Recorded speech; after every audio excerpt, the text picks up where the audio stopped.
Hello and welcome to another mini vlog. तर आजचा आहे सॅटर्डे व्लॉग. आज होता सॅटर्डे आणि निवांत उठून दिवस आरामात चालला होता. आम्ही गेलो होतो मम्मीबरोबर थोडीशी शॉपिंग करायला आणि थोडीशी म्हणता म्हणता भरपूर शॉपिंग करून अशी खुश होऊन मम्मी आली होती बाहेर. नंतर आमच्या दोघींनाही काहीतरी बघायचं होतं म्हणून आम्ही गेलो होतो वेस्ट साईडला. पण इकडे फारसं काहीच आवडलं नाही. तरीसुद्धा अगदी मॉल बंद होऊपर्यंत आमच्या मॅडम तिथे आतमध्येच फिरत होत्या. सगळी माणसं दुकानाबाहेर गेले होते. ऑलमोस्ट लाईटी बंद झाल्या होत्या. तेव्हा आम्ही फायनली बाहेर पडलो. तिथून निघून आम्ही गेलो होतो खूप यमी टेस्टी ही पावभाजी खायला.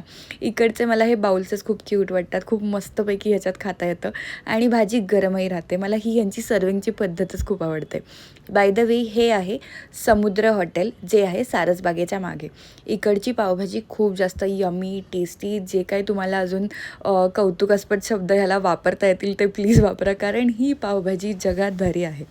त्यानंतर आम्ही निघालो मस्तपैकी चक्कर मारायला. फारसं काही खायची इच्छा नव्हती, पण गारगार आईस्क्रीम खाऊ वाटत होती. आईस्क्रीमच्या शोधात आम्ही पोचलो शिव कैलासला. इकडे गेल्यावर ऑब्व्हियसली काय, लस्सी नाही तर आपली कुल्फी. तर सगळ्यांनी आपापल्या ऑर्डर दिल्या. मी घेतलं होती कुल्फी रबडी फालुदा. युजली मी फालुदा घेत नाही, रबडी कुल्फीच घेते इकडची, पण मला फालुदा ट्राय करावा असं वाटला. आणि शेवट आम्ही घेतलं होतं एक कॅरमल कस्टर्ड पुडिंग. तर ते आम्ही फर्स्ट टाईम खाल्लं होतं इकडचं, कारण मी एक भाडीपाचा व्हिडिओ पाहिला होता, त्याच्यामध्ये आम्ही पाहिलं. आणि त्याच्यानंतर ह्या सगळ्यांची रिॲक्शन तुम्ही बघा. नाही, मला वाटतं आवडेल मम्मी. हे व्हिडिओ मध्ये दाखवा नाही बघ. हे बघ कसं केलं असं. घेतलं मी घेतलं, तू खा खा.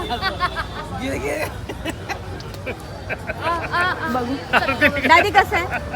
नाही जरा इथं बघ. आरव एक्सप्रेशन दे थोडे इकडे बघू. एक नंबर. बाकीच्यांना हे आवडलं नाही, पण मला आणि डिम्पीला फार आवडलं होतं. छान आहे, एक नंबर आहे. मम्मा छान. इथून सहजच आतमध्ये पुणा स्टेशनला चक्कर मारून आम्ही निघालो होतो घरी. असे अजून व्लॉग्स बघण्यासाठी नक्की फॉलो करा. Thank you for watching. भेटूया पुढच्या व्लॉगमध्ये. यूट्यूबवरती सुद्धा लाईक, शेअर आणि सबस्क्राईब करा.